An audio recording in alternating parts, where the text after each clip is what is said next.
मिथुन राशि के जातक को पिछले 5 वर्षों से आपके जीवन में काफ़ी उतार चढ़ाव, परेशानियां जैसी स्थितियां बनी हुई हैं। इसका एक मुख्य कारण रहे शनिदेव, लेकिन अब समय आ गया है परिवर्तन का, बदलाव का समय। ये आने वाले 2.5 वर्ष शनिदेव की अमृत वर्षा मतलब विशेष कृपा शनिदेव की मिथुन राशि के जातकों पर रहने वाली है। आपकी राशि के स्वामी बुध जो बुद्धि के मालिक हैं, मिथुन राशि के जातक जिज्ञासु होते हैं, मतलब वर्सटाइल होते हैं, सामाजिक होते हैं, स्थिति परिस्थिति की गंभीरता को मतलब तुरंत समझ लेते हैं, निर्णय लेने में बहुत तेज होते हैं, कलात्मक रुचि होती है, आप प्रभावशाली वक्ता होते हैं, यथार्थवादी होते हैं, एडेप्टेबल होते हैं। मिथुन राशि के जातक अपने को किसी भी स्थिति में खुद को ढाल सकते हैं, ऐसे होते हैं मिथुन राशि के जातक। राधे राधे, मैं हूँ नीलू चौधरी, मेरे चैनल ग्रहों की माया में आपका स्वागत है। मिथुन राशि के जातक को आपकी राशि के स्वामी बुध चंद्रमा और तारा के पुत्र हैं। बुध और गुरु बृहस्पति के बीच में जो संबंध है वह जटिल है, लेकिन परवरिश की है बुध की। और बृहस्पति अब आपके फर्स्ट हाउस मतलब आपकी राशि मिथुन राशि में आ रहे हैं, और मिथुन राशि के स्वामी बुध। और फर्स्ट हाउस किस चीज़ का? फर्स्ट हाउस मतलब हमारा पूरा व्यक्तित्व, हमारी पूरी पर्सनैलिटी, हमारा माइंड, हमारी सोच विचार। और फर्स्ट हाउस में गुरु बृहस्पति आ रहे हैं, और इस वर्ष गुरु 3 बार अतिचारी हो रहे हैं। ये अतिचारी होकर के आ रहे हैं। अतिचारी मीन्स क्या? मतलब गुरु अपनी सामान्य चाल से मतलब बहुत तेजी से ग्रहों की चाल बदल रहा है, यानी बहुत जल्दी राशि परिवर्तन कर रहे हैं। आमतौर पर गुरु 13 महीने में राशि परिवर्तन करते हैं, लेकिन अतिचारी होने पर ये बहुत जल्दी राशि परिवर्तन करते हैं। मिथुन राशि का जो रास्ता है वो गुरु के 1 वर्ष में पूरा करना था, जिसको ये 5 महीने में मतलब 18 अक्टूबर को 2.5 गुना स्पीड से ये रास्ता तय करेंगे। देखिए, एक बात और जानने वाली है, यदि कोई क्रूर ग्रह अतिचारी होता है तो जो रिजल्ट होते हैं वो क्रूरता भरे होते हैं, क्रूर रिजल्ट में तेजी आती है। और यदि कोई मतलब शुभ ग्रह अतिचारी होता है तो उसकी शुभता में तेजी आती है। गुरु बृहस्पति का फर्स्ट हाउस में 14 मई को प्रवेश करना बहुत शुभ परिणाम दर्शाता है। गुरु का फर्स्ट हाउस में होना आपके कई दोष का नाश करता है। तो अब क्या रिजल्ट देने वाले हैं गुरु बृहस्पति?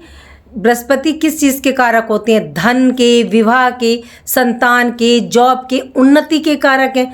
अब इनमें आपको तेजी से रिजल्ट देखने को मिलेगा और परिणाम भी शुभ फल प्राप्त होंगे।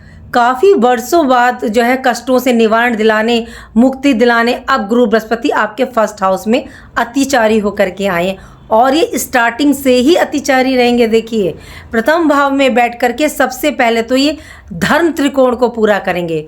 प्रथम भाव में बैठ करके इनकी दृष्टि पंचम और नवम यानी कि 5th हाउस और 9th हाउस पर आएगी। 1, 5, 9 तो ये धर्म त्रिकोण का निर्माण होगा। आप इस टाइम में काफ़ी धार्मिक हो जाएंगे। आपको ऐसे रिजल्ट प्राप्त होंगे जिसकी आपने मतलब कल्पना नहीं की होगी। राहु की पंचम दृष्टि भाग्य स्थान से 18 मई से मतलब आपके फर्स्ट हाउस पर। चंद्रमा और गुरु का गज केसरी योग भी बन रहा है। राहु की दृष्टि अचानक परिवर्तन, अचानक घटनाक्रम को दर्शाती है। आप इस दौरान कुछ ऐसे डिसीजन निर्णय लेंगे, लेकिन गुरु बृहस्पति भी हैं तो आप अच्छे डिसीजन लेंगे, मतलब अच्छे डिसीजन ले रहे हैं। बात करें सेकंड हाउस की, तो सेकंड हाउस में कर्क राशि, मंगल नीच के विराजमान है 3 जून तक। ये भाव सबसे महत्वपूर्ण भाव होता है।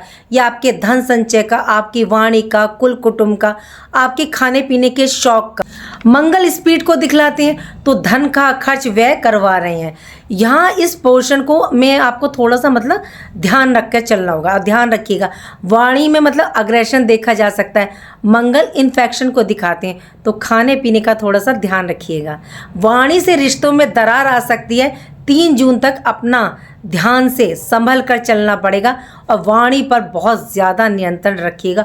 वाणी से देखिए बहुत काम बनते भी हैं और बिगड़ते हैं, सो ध्यान रख के चलिएगा। मंगल है, अग्रेशन ला देते हैं। बात करते हैं आपके 3rd हाउस की, और 3rd हाउस में केतु सिंह राशि में।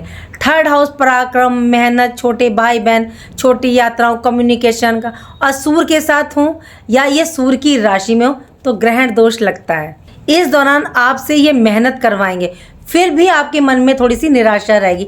लेकिन सिर्फ केतु के रिजल्ट ना मिलने से आपको डरने की कोई ज़रूरत नहीं है।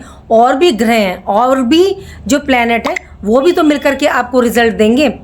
इस टाइम पीरियड में मेहनत के अकॉर्डिंग रिजल्ट आपको पूरे नहीं मिल रहे हैं। कई बार ऐसे देखने को मिलेगा कि राहु अचानक से मतलब रिजल्ट आपको प्रदान कर दे, क्योंकि राहु की भी दृष्टि रहेगी आपके 3rd हाउस पर। राहु केतु आमने सामने रहेंगे और 1st हाउस में अतिचारी गुरु बृहस्पति विराजमान है, उनके रिजल्ट आपको अच्छे प्राप्त होंगे।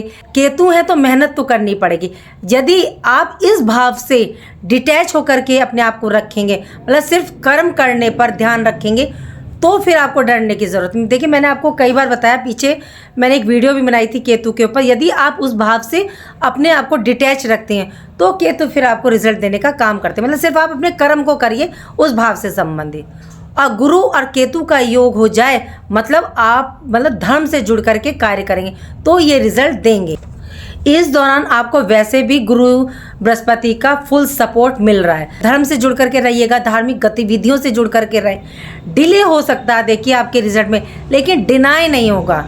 कोई भी ग्रह आपको डिनाई नहीं कर रहा। गुरु और केतु दोनों का संबंध धर्म से जुड़ा हुआ है, तो देखिए ईश्वर आपको जरूर देंगे। शर्त है कि आप अच्छे कर्म करते रहें। राहु की दृष्टि 3rd हाउस पर, सप्तम तो अचानक यात्राएं करवा सकते हैं जो फायदेमंद रहेंगी। कोई अपॉर्चुनिटी भी आपको प्राप्त हो सकती है, क्योंकि राहु वैसे भी अचानक के कारक। बात करें 4th हाउस की, 4th हाउस में कन्या राशि, इसके स्वामी बुध सूर्य के साथ विराजमान है 11th हाउस में। बेहतरीन स्थिति, सूर्य उच्च के विराजमान है मेष राशि में 14 मई तक। और 4th हाउस के चीज का, सुख भाव का, यहाँ के जो स्वामी है वो बेहतरीन पोजीशन में सूर्य के साथ, तो माता से सुख, भूमि भवन वाहन से सुख, पैतृक स्थान से सुख, ये सब मतलब आपको प्राप्त हो सकता है। और 4th हाउस में शुक्र चंद्रमा दिग्बली होते हैं और यहाँ शुक्र की संजीवनी दृष्टि और उच्च शुक्र मार्गी हो गए हैं 21 मई तक। और 4th हाउस की दृष्टि 10th हाउस पर, वो भी सीधी दृष्टि। काल पुरुष की कुंडली में 10th हाउस शनि का, शनि की 7वीं दृष्टि आपके 4th हाउस पर।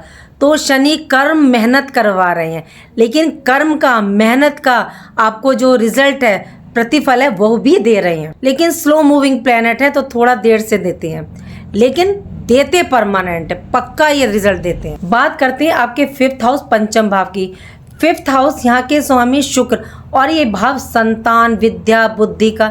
यहाँ के स्वामी उच्च अवस्था में, संतान आपकी कुछ ना कुछ इस दौरान अचीव करेगी। कार्य बनेंगे जिसमें अड़चन आ रही थी काफ़ी टाइम से, अब वो कार्य आपके बनेंगे। संतान प्राप्ति के लिए देखिए ये बहुत उत्तम समय है। बृहस्पति की भी पंचम दृष्टि पड़ रही है। स्टूडेंट्स के लिए बहुत ही अच्छा समय है। यदि आप किसी कॉम्पिटिटिव एग्ज़ाम की या किसी कंपटीशन की तैयारी कर रहे हैं या हाई एजुकेशन के लिए कहीं एडमिशन लेना चाहते हैं, तो हाई एजुकेशन की दृष्टि से आप किसी भी एग्ज़ाम की या तैयारी कर रहे हो तो 100% आपको सफलता मिलेगी। देखिए, जब प्लेनेट हमारे अनुरूप होते हैं तो हमें वहाँ पर रिजल्ट मिलता है और 100% मिलता है। राहु की 9वीं दृष्टि, सूर्य की 7वीं दृष्टि, बृहस्पति की पंचम दृष्टि आपके 5th हाउस पर। बेहतरीन समय स्टूडेंट्स के लिए, संतान प्राप्ति के लिए बहुत अच्छा समय, लॉन्ग टर्म के लिए बहुत अच्छा है। अगर आपको इन्वेस्टमेंट करना चाहते हैं तो बहुत अच्छा उत्तम समय है। बात करते हैं 6th हाउस की। 6th हाउस के स्वामी मंगल नीच के हैं। ज़्यादा लड़ाई झगड़ा बहस आपको नहीं करनी है, थोड़ा संभल के रहना, बच के चलिएगा। इस टाइम पीरियड में 14 मई से सूर्य की पूर्ण दृष्टि आपके 6th हाउस पर, ये यहाँ पर शत्रुहंता योग बनाएंगे, शत्रु का नाश करेंगे अपनी ऊर्जा, एनर्जी, तपन से। सिर्फ आपको क्रोध पर नियंत्रण रखना है और क्रोध पर नियंत्रण रखिएगा। देखिए मिथुन राशि वालों, आपको वाणी पर और क्रोध पर, इन 2 चीज़ के लिए हमेशा वार्निंग आ रही है, इन चीज़ों का ध्यान रखिएगा। बात करते हैं आपके 7th हाउस की, आपके लाइफ पार्टनर का, मैरिड लाइफ का। तो यहाँ शनि की 10वीं, बृहस्पति की 7वीं दृष्टि, केतु की पंचम दृष्टि, बृहस्पति की 7वीं दृष्टि, और 1st हाउस में सीधे अपने घर को देख रहे हैं गुरु बृहस्पति। तो मैरिड लाइफ के लिए ये बेस्ट पीरियड है। बिजनेस की दृष्टि से, बिजनेस पार्टनरशिप के लिए अच्छा है। बिजनेस व्यापार में आप काफ़ी विस्तार कर पाएंगे, अचीव कर पाएंगे, क्योंकि गुरु विस्तार के कारक हैं। कोई इशू मतलब पार्टनरशिप के साथ था, चाहे लाइफ पार्टनर के या बिजनेस पार्टनर के साथ या लव रिलेशन में, तो गुरु बृहस्पति उन्हें सुलझा रहे हैं, उनको मतलब खत्म कर रहे हैं। बात करते हैं अष्टम भाव की, आपके 8th हाउस की। देखिए हमारे भाव जितने भी हैं 12 घरों को ज्योतिष में बांटा गया। कोई धन भाव, कोई सुख भाव, कोई माता का भाव, तो आसमान का भाव, पाताल का भाव। तो अष्टम भाव क्या होता है? पाताल का होता है। और दसम भाव को हमेशा आसमान का कहा गया है, आसमान का भाव। तो पाताल भाव का स्वामी आसमान भाग में, यानी कि 8th हाउस किस चीज़ का होता है? आयु, मृत्यु का, रहस्य का, ससुराल का, अचानक धन प्राप्ति का। और जब अष्टम का स्वामी दसम में, 8th हाउस का स्वामी 10th हाउस में, यानी तो 8th हाउस रिलेटेड सुख देगा। यदि आप ऐसे किसी फील्ड में हैं जो रिसर्च हो, आर्कियोलॉजी हो, एस्ट्रोलॉजी हो, मतलब कोई ऑकल्ट हो, स्पाइक हो, तो इसमें आपको कोई भी बड़ी सफलता हासिल हो सकती है। बहुत अच्छा रिजल्ट देंगे ये। बात करते हैं आपके नवम भाव की, 9th हाउस की।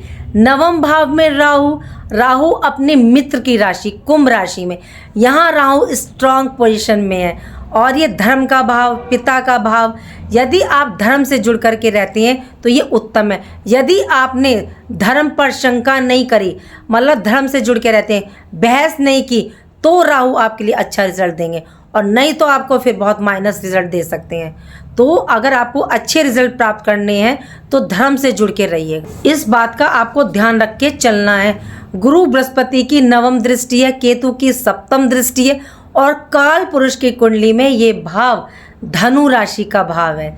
और 9वीं दृष्टि से गुरु अपने ही घर को देख रहे हैं। उत्तम समय, तो गुरु राहु को गलत नहीं करने देंगे।